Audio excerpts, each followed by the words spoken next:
I'm Sid, and these are my best friends. My mom, Kim, my dad, Ty, my sister, Maddie, and our salty dog, Stella. We started our adventure refitting a Lagoon 450 before taking on the massive project of resurrecting a sunken 2021 Leopard 50.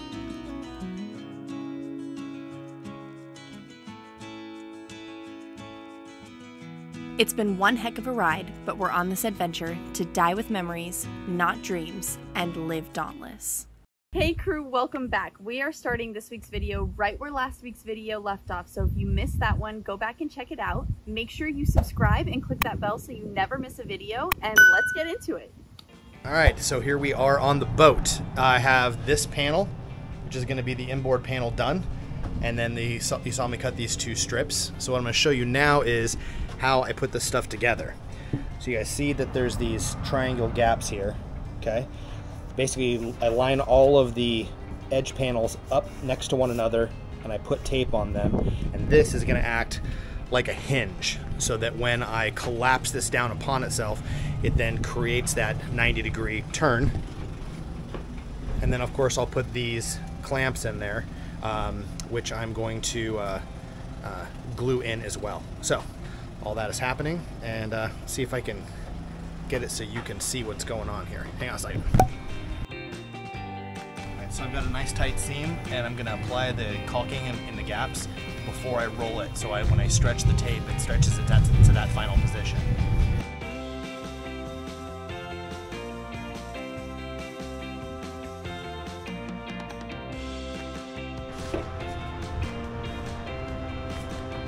Your arm is great. Sorry.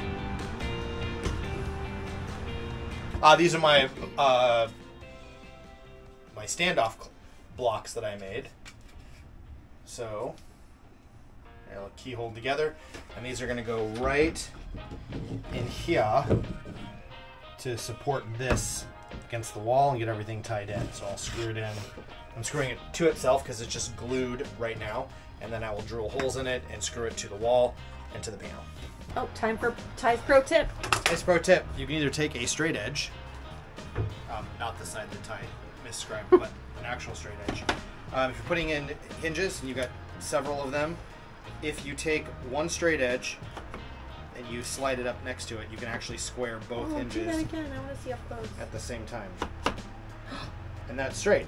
Or you can use a straight edge if your door is square, and you can square them up that way as well. This is quite a bit easier, and then I can just run my self-centering bit. So as this drills, this centers in the pocket, and as it runs down, it just drills out what you need. So there you go. That's what I'm going to do. Fancy. We'll put a link to the drill bit down in the description below. And these are not high quality, so don't be expecting like typical Ty level stuff. I don't do very much of this, so I bought honestly one of the cheapest sets that was out there, because I mean, how many holes are you really going to drill to put cabinets in? I don't know, apparently quite a few. So I'm just saying.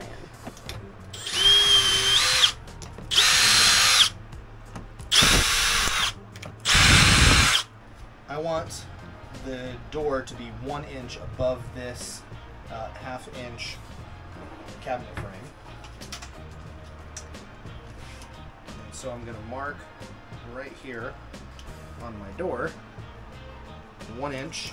And there actually is a tool, an installation jig for the parts that go inside the cabinet, but I can't find mine, and it's been a few years. So I am going to first mark the height, and then I'll measure in and actually mark each one of these by hand. The jig, you just make a center line, stick it in there, and mark it, and it's good to go. So I'll show you that another time. Alright, so right here, And to come in and there's that mark right there. yeah. And again, this is not, I'm not concerned about the in and out, because that's obviously too far in, but I'm going to do a little circle mark here on these guys so I know the height. And then once I have the height, I'll then cross-reference the installation manual and I'll pull these dots forward.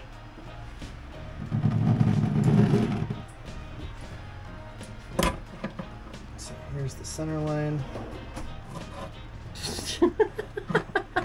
No, it's not. So I'm laughing. The lighting is really hard, but his line was a little wonky. It's like, I almost think that you think it's fun when I screw up. Like she enjoys it. I just think it's important to point out to everyone that you're human. And you make mistakes. Did you think that I was superhuman? Yes. Yeah, I mean, we've been doing this a long time. Now, granted, I'm a little out of practice on some of this stuff, but yeah, every project, something goes sideways. Every one. For everybody. So figuring out how to compensate for that and make those changes or adjustments or pivots or whatever you want to call it.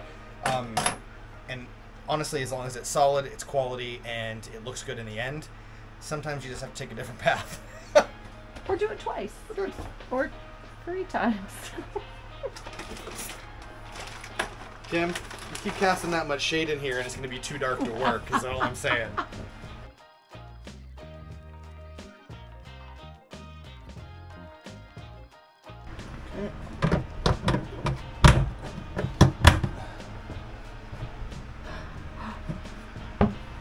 Alright, so now I want to scoot this over so that it just covers this.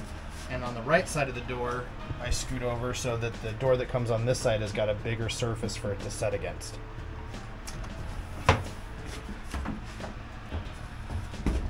Do that by backing these guys. Okay, so let's see what this looks like. So it's almost flush at the top. I gotta come out at the bottom a little. Okay. So yeah, a little more. Just about 1/8 of an inch reveal, top to bottom. Slick. How's that? And now these will have clips on them to lock them closed, but we like soft closed hinges, so it doesn't slam on you. It doesn't. And if the door is too big or heavy, you can turn on and off these switches right here. It's a little bitty. So I turn these guys this way. Now watch what happens. Slows it down. So depending on how fast you want it to go, you can activate or deactivate the switches as you see fit. Okay, so we need to, of course, for like the billionth time, have access to all of this. This is our exhaust and fuel and water and blah, blah, blah. It's gonna go in here, hopefully. And then I adjusted that first door and it's where I want it, less the glue on the surface. I've got 3/8 of an inch of reveal. I've got 1 inch over top here so I can grab the side of the door. Those are screwed in the exact same place. And see how crooked and off the door is? I mean, to give frame of reference, I mean, it's 1/8 of an inch too high and there's a gap. So I can turn these guys. And then two.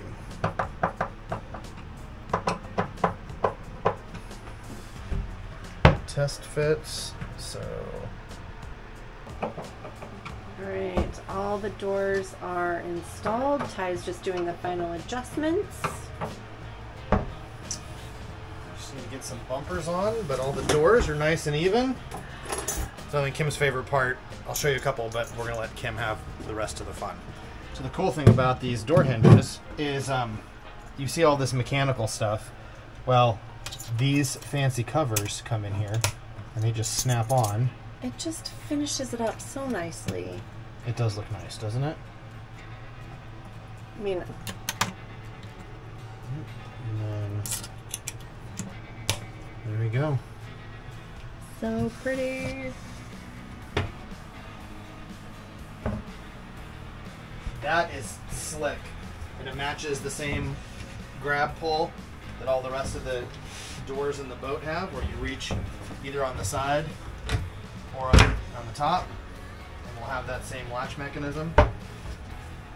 So yeah, lots and lots and lots of storage.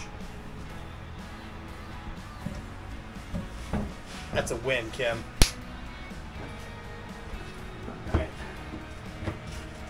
Alright, take some measurements. Let's get this forward cabinet done so that we can call this one finished. Okay, so yesterday Ty got super busy, super focused, and had an extra set of hands. Thank you again, Frank. And they ended up knocking out the cabinetry on this forward bulkhead wall, companionway, whatever. So I just wanted to quick show you how that turned out, and then we're gonna get started on our templates for the countertops. So he built this box and structure. We put a door on it here. We will have the same latch mechanism that they have on all of the hanging lockers. That'll go on these cupboards and the side as well. So we're gonna put, I think, our Festool vacuum in here and store it in there because it's the perfect space for that. So let's do countertops. What is that? It finally showed up. It's all of our walnut for our countertops and our tables, and beechwood for all of our door jambs. And it's been taking forever for it to show up. There's been a big shortage on walnut recently, so it finally showed up after 3 months. It's right here, and I'm gonna open it and show you what it looks like. Look at this. Look at it. Look at it. Do you see it? Can you say wow? Wow. I'm so excited. That's so beautiful. Look at that small. It's beautiful. Now that we've had a chance to admire all of our brand new beautiful walnut, we're going to load it up in the truck and take it over to the Airbnb and get it stacked up so it can air out and acclimate to Florida. After a couple weeks, we'll be able to start milling countertops.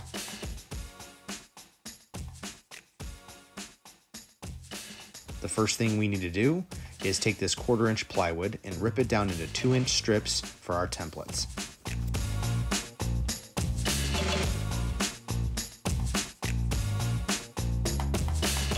Okay, now that we have all these pieces cut, we're gonna take them over to the boat so that we can lay them out on top of the cabinets and create the template that we're gonna use to know how much wood we need for the actual countertops in the utility room. All right, crew, we're gonna try to make short work of this little process. I have brought down a bunch of 2-inch thick strips that I'm going to use to outline the perimeter of the countertop. I'm gonna do some rough cuts on them with the trim saw and make a big old mess in here that Kim's gonna love. And then I'm gonna pin it all together, make some marks, make sure it doesn't shift around. All right, now that I've got all the cross bracing in, I'm gonna go and mark where each of these templates line up to one another so I can make sure that the joints line up and they actually will be able to have square edges with no gaps. So I'm just gonna make some notes on the top and then we're gonna load up, go back to the shop. Okay guys, we are back at the Airbnb, not the shop, by the way. It's my shop. It's Ty's wood shop. And we are gonna lay out these pieces of walnut because we wanna pick specific pieces for the utility room. Kim wants the ugly ones for the utility room and the pretty ones everywhere else. And I Are you okay? Baby, why are you climbing up there? Oh my god. I was trying to kill. Get down. I wish your head Get wasn't down. in the way. You would have seen it happen. Oh, this kid has been a hot mess the last 48 hours. Jeez. I'm okay. Okay, so we're gonna lay these pieces out, and I do want to pick the least attractive piece. It's not just me! Oh my god! You knocked everything loose. All right. Are you carrying? Oh my god! Are you carrying around ham? Mass snacks. You I weirdo. just wanted a couple slices. All right, so we don't have a crazy sunny day. It's very overcast, so I think you can get a good image of this wood. This pile is the pile that we've selected that has the least attractive wood grain to it. I use my air quotes. It's still beautiful. So this will be our selection for the utility room. And then this stack over here, we've got a lot stacked up This is what we're going to use for the rest of the countertops and the boats, and for the stair treads going down to each hull. Okay, if you guys are as excited about these walnut countertops as we are, leave us a comment in the comment section down below and tell us, wow. We just want to hear all of your wows. We want you to be as excited as we are, so leave a comment down below. Wow. Wow. Honestly, it's all so pretty, I don't think it really matters what we use. It just doesn't. I am going to cut up, select the ones that we're going to use, run those through the table saw, and kind of get everything prepped for glue up, and we'll just kind of lay them all out once we kind of take off all the damage and see where the templates are going to lay over.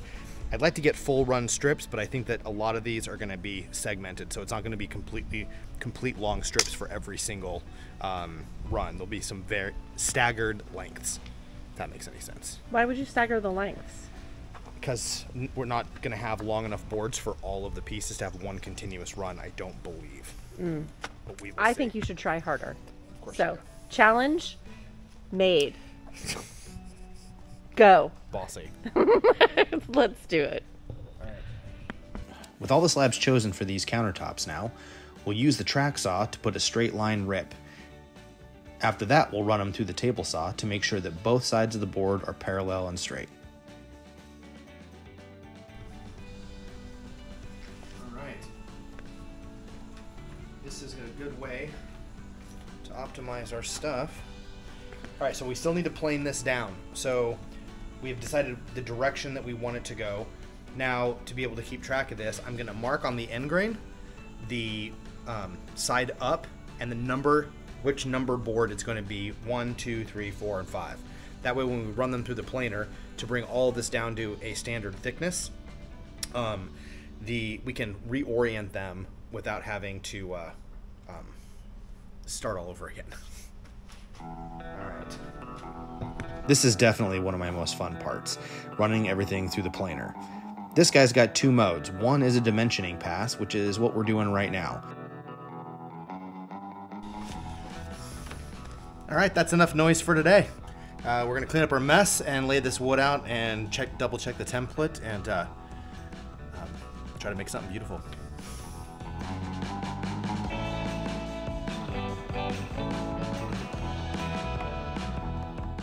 Once we have that done, we can stack them all back up, lay out the template, and get to marking.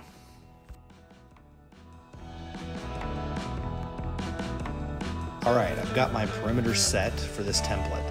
So now I'm going to use the T-square to mark off the joints where I'm going to be putting in the dominoes.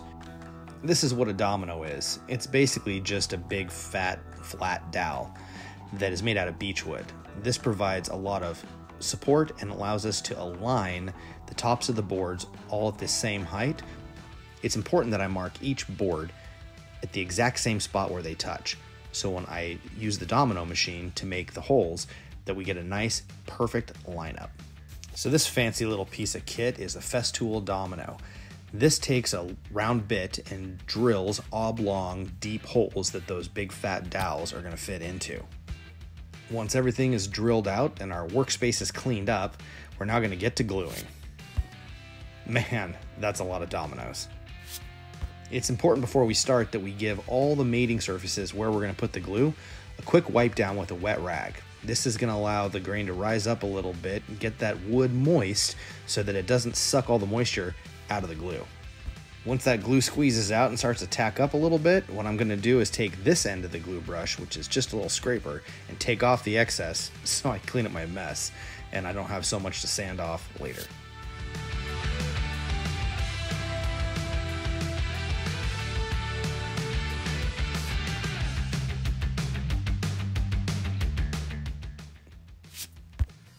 All of these boards weren't perfectly flat, so when we did the glue up, we did get a little bit of high and low spots. So what I'm doing here is taking a jack plane and just knocking down the excess material so that we can get a much flatter surface.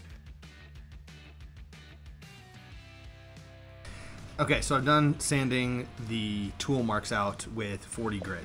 And now I'm going to go back, and any of the little cracks or imperfections that are not going to be filled with black epoxy, I've taken that sawdust that I sanded up earlier, and I've mixed it with some of this Tight Bond dark wood glue. And that's made kind of a putty. And I'm going to smear this into those gaps and let it dry and go back and sand it off. I am taping off around these knots and voids with some tape to make cleanup easier, and I am going to put epoxy in all of the voids. I'm doing this at a stage where I hit it with the plane to flatten it out, and then I hit that with 40 grit, which really just took off the tool marks. Then I went back with 80 grit. So this is, it looks nice and it's got a fairly smooth finish, but it still is at 80. I don't want to put this epoxy in with a really nice smooth finish, because when I go to sand down around it, I'm going to be creating rougher scratches around there. So I really want to be at this rough stage when I add this epoxy. Then I can scrape off the excess, and then as I go and sand everything from 80 grit up to probably 180, 220 is where we're going to take it to, it'll all come up at the same rate and be nice and smooth. And I'm going to use some Total Bode, their high performance resin, with slow hardener. So just it gives me, well, it's pretty toasty. It gives me a little bit more time. This has a, whoa, shit. Careful, buddy. Let's try about, wow. Like, what do you think, Kim? Like that? Super scientific. Wow. All right. Can You say wow. wow? That ought to do it. Oh boy, that's black. So what I've done is I've mixed the resin and slow hardener, and I've been standing here for about 5 minutes mixing everything to make sure I get a really, really good mixture. There's no resin and hardener not mixed together. And then you saw that little tiny drop or dollop that we put inside of there. So, interestingly enough, this is low viscosity, so it allows us to inject it into small places. Now, all these big areas where I'm going to put the resin, I've actually taped the bottom side of the slab where the knots have gone through, and I'm going to fill these up until they just get over top the surface and everything kind of sits like a pillow, just proud. And the last thing I need to do before we take them to the boat is take this trim router and just put a little bit of a radius on it to keep those sharp edges from chipping out.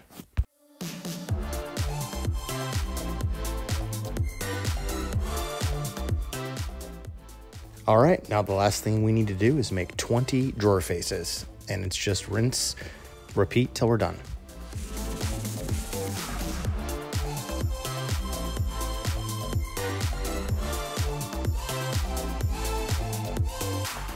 We're going to use some double stick tape to put on the back of the drawers and stick them in place, and as soon as they're held in place temporarily, we'll then screw them in from the inside into the drawer faces, and Bob's your uncle.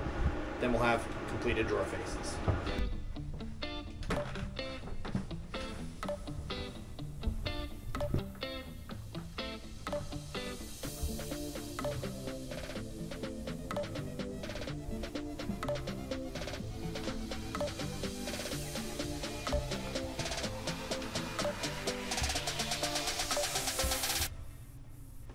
All right, as usual, everybody, thank you so much for watching. I hope you enjoyed this 4-part build series on this custom utility workspace that we've done. We've certainly enjoyed it. And I know it looks like we're almost done, but we're not. I do have quite a bit of work that I'm going to be doing over on Patreon, and I'm going to be putting in all kinds of cool stuff over there, like T-track and hold down and clamp devices and hidden access panels to be able to make this back into a bed again, and all kinds of fun stuff that I'm going to be doing over there. If you'd like to see more in-depth content like that, that's where we put it, is over on Patreon. A little more long format, behind the scenes type of footage. We love to show and share that with you as a thank you for the support that you provide for us. So thanks again, patrons. We really appreciate it. And until next week, when we jump into everything else that's gonna get us on the water to go cruising, like power and dinghy lifts and galley refits and all that stuff, I can't wait to see you guys next week.